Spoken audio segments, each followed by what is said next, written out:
Guys, it's sixth grade health, page 91 to 96. So I hope you guys had a great weekend and are ready to get back going. I know Mondays are a little bit rough. Hopefully you guys are hanging in there and getting things done. We've done things like build a blanket fort. Yeah, your mom might kill me for telling you that. That kind of thing.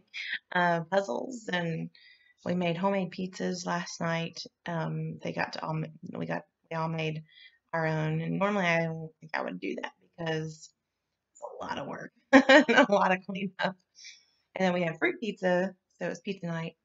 Anyway, we're kind of getting used to this being our norm, which is not norm. But anyway, we're gonna go over back to what we've been talking about, which is one of the reasons that we have been talking about like all the different systems in health is so we can keep those systems healthy. So 91 through 96 kind of talk about that. You can read the majority of this. It's not going to be a long video.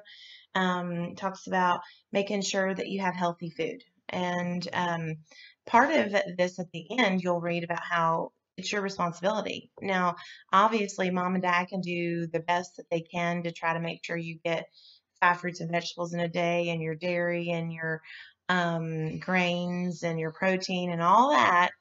But if you're in there, sneaking chocolate into the bed every night, then, it's not helping out as much, counteracting there. But of course, you all know, I don't always exempt the picture of health, but I do understand what it's like and what you're supposed to do. And we do eat healthy around our house for the most part until the last few weeks, and then it has not been the best. But anyway, so nutrients, we definitely need a certain amount of nutrients, and we've talked about that on page 68 and 69. We talked about that before. So you need a certain amount of carbohydrates in order to get energy.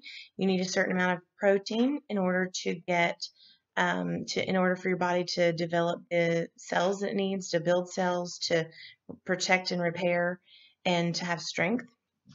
You need a certain amount of fiber every day. Sometimes you can get that through vegetables and fruits, sometimes through whole grains.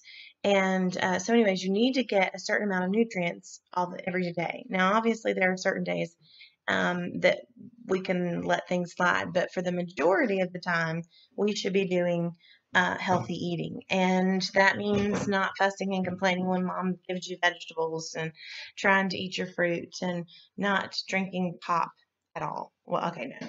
With pizza, that's all I say. I'm not a big pop fan, so that's like the one thing that doesn't really bother me that much. But I actually started that when I was a young teenager, and they told me how bad pop could be for my skin, and so I got off of it, and I drink one every now and then with pizza, like I said. So, but those of you who really struggle with that, that's one thing that you should do your best to get rid of.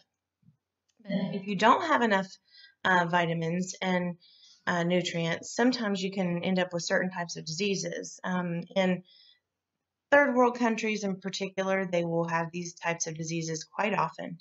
And like scurvy, that's a lack of vitamin C. Rickets, it's a lack of vitamin D. And later on, developing osteoporosis. Now, that is something that is definitely, if you are not drinking your milk or getting the vitamin D and calcium that you need later on in life, you're building your bones right now. And later on in life, that might show up as osteoporosis if you don't get that type of a nutrient. And that happens quite often. So your health depends greatly on your diet. Drinking lots and lots of water, plenty of fruits and vegetables, not as much sugar. That's kind of the whole idea there. Then you need a good amount of sleep every night. Okay, so for you guys, it should be anywhere from 8 to 10 hours. I'd like 8 hours of sleep, but I probably get about 7, but that's okay because I'm an adult. But a lot of adults, they do not get 7 hours of sleep, but I need my sleep. But the amount of rest you get is directly related to your body's resistance against disease. And so your immunity has to kind of reset every night, and it has to have a certain amount of time in order to be able to reset. So it's really important to get the proper amount of sleep that you need there, 8 to 10 hours. Every day, a little bit of exercise and is very important. And of course, that's a good reminder for you guys to be working on your exercise projects right now. And somebody had sent me a picture, video, something like that, of them out riding bikes, and that's a great way to exercise for your age in particular. Playing basketball continually, playing something that you're continually moving for a while. And for me right now, it's just the elliptical machine, and hopefully that will help there. Um, running or jogging or something like that, even taking walks, long walks, and that kind of thing. Remember, you need your muscle to be moving in order for your lymphatic system to work. So that's important.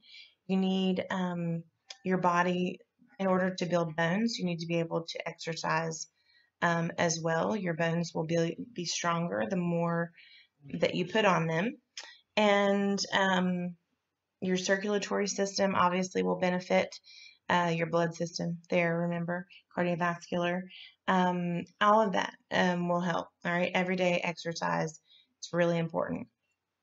Then the soap and water habit, it says on page 93.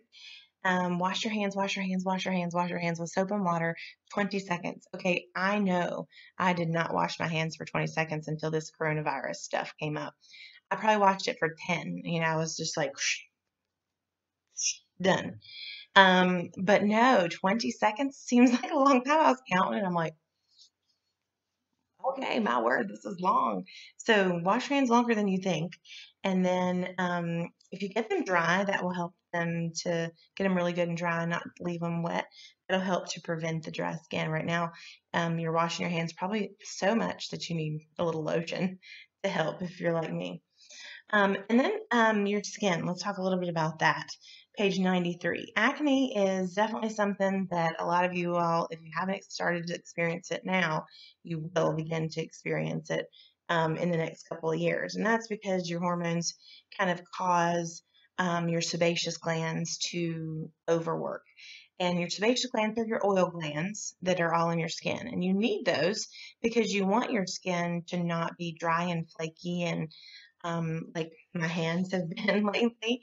Um, and so you definitely want your skin to stay soft. And so you do need some sebaceous glands. But what happens is it traps the bacteria and then it clogs pores. And then you end up with infection basically in your pores. So one of the most important things to do at your age is to make sure you're washing your face. So if you take a shower in the morning, you're washing your face in the shower, and then you wash your face again at night. All right. If you take a shower at night, make sure you're washing your face at night. Even with a washcloth will help to kind of get the dead skin cells off of your face. Even if you're a guy, it's okay. You still don't want acne. Um, and then once you get rid of that oil, you kind of want to replace it with water. So sometimes a moisturizer for a teenager, even a guy, will really help if you're experiencing that kind of thing. But you want to make sure you're washing it in the morning and at night. And antibacterial soap is good. There's also all kinds of other like face washes and that kind of stuff. The dermatologist would recommend something like Cetaphil. I recommend antibacterial soap. So, anyways, keep your face and your hair clean. I started probably when I was 13 washing my face, and I've never missed a day of washing my face. I've never gone to bed without washing my face at night since I was 13. And hopefully I can continue that. But I obviously had trouble, and so I was really working on that. And then also I would pull my hair up at night because, when you're laying on this and this is all oily, it gets everything really oily. And then try to keep your hands off your face because you've got oil all in your hands as well. I told you this would be short, right? I'm long-winded. And the dermatologist, that's the skin doctor. And some dermatologists, they can specialize in the skincare. Some of them are going to be um, even able to do surgeries and things like that, like on moles or skin cancers or things like that. So it just depends on their credit. I cannot think of that word. Their education. Um, and then make sure you keep a biblical frame of mind. Make sure you read that 94 through 96 there. And basically, it talks about your personal responsibility, how God has definitely given us this skin, this body. We need to take care of it because He's allowed us to have this for this a certain amount of time.